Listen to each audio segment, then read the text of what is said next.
so much. That was lovely. Yes, I am a dreamer, and I think if you're going to be a founder, you absolutely should sit under apple trees and dream. Okay, well, let's get started. By the way, I'm on Twitter at Reena Jadhav. I'm on LinkedIn. If you want to connect with me after, just, say I'm a friend and just tell me that you saw me at Draper University, and I'll absolutely be happy to connect with you. And Startup Den is my virtual workshop site for founders. So we're going to talk about pitching today. Pitching is really, really hard. In fact, of all the things that I've ever done in the last, I think it's been 18 years now since I've been doing this, pitching has actually been one of the hardest things that I've done.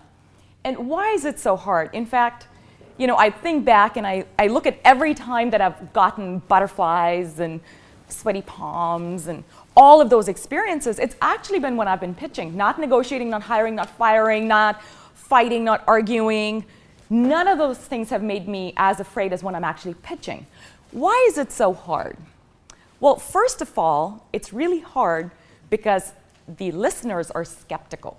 So you got to start with the assumption that people that are going to be listening on this side of the table, as I call it, they are skeptical. I didn't get that until I crossed over. I'd always feel, I would do my pitch and I'd be so excited and I'd think, of course, they'll be writing out the check now.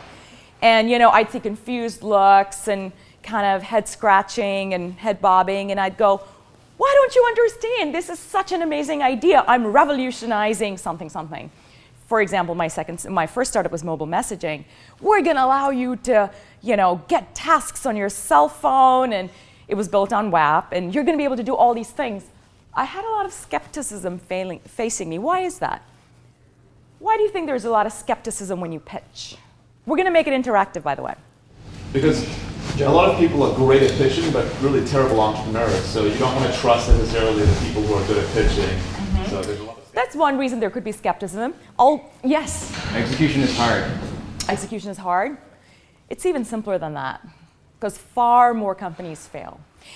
So I'm also setting up an incubator in Berkeley, and I was talking to one of the other managing partners, and we were joking. He's like, I'm so cynical now.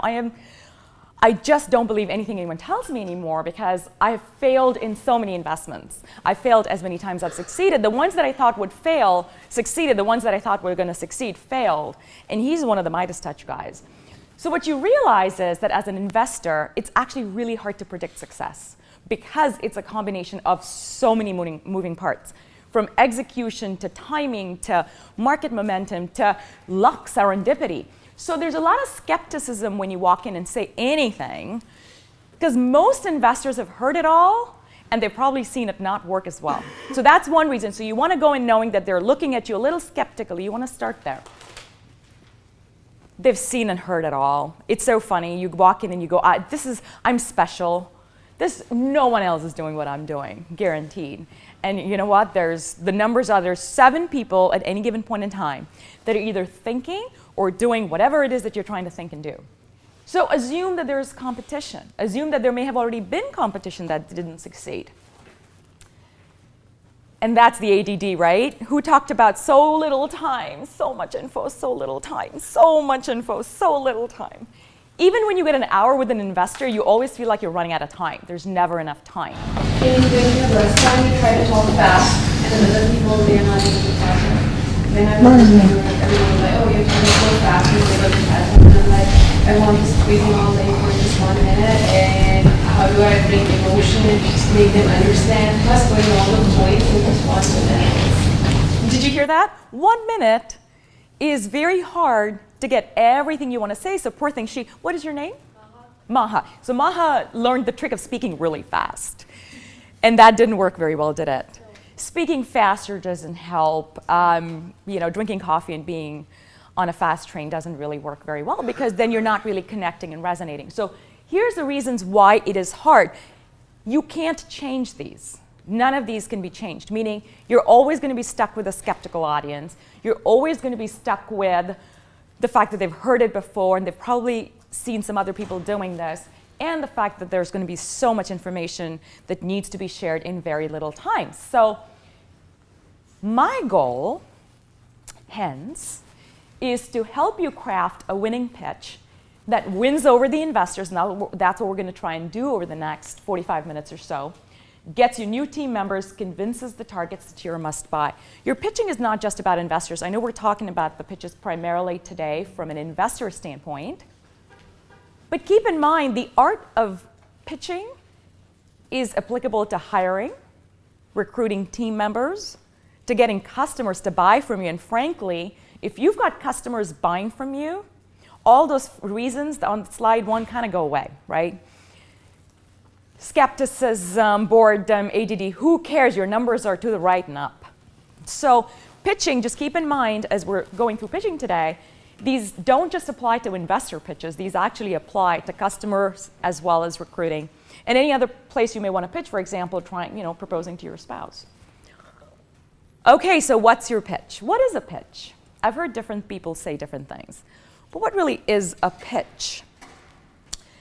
It's the most important emotion-evoking story that you're going to tell. It's a story.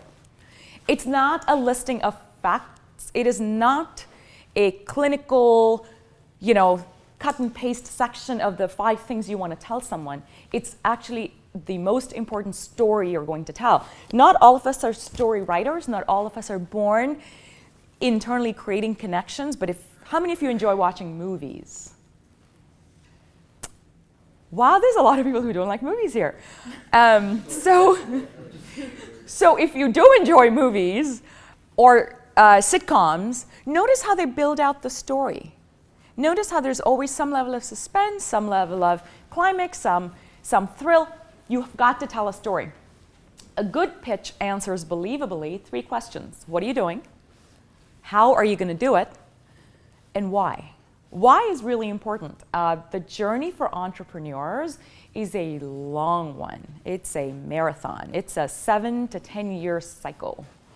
And obviously some of you are going to get really lucky and exit out in 6 months, 1 year, 1.5 year, 18 months. But for a lot of you, it may not be that short of a journey. It may be an Airbnb or a Pinterest or a Zappos. Multi-billion-dollar valuations 10 years later. You didn't want to ask them how they were doing in their first 3 to 4 years, right? So really important is, why are you doing this? Why are you embarking on this journey, and what kind of commitment do you have? So those are the 3 things that your pitch must answer very believably.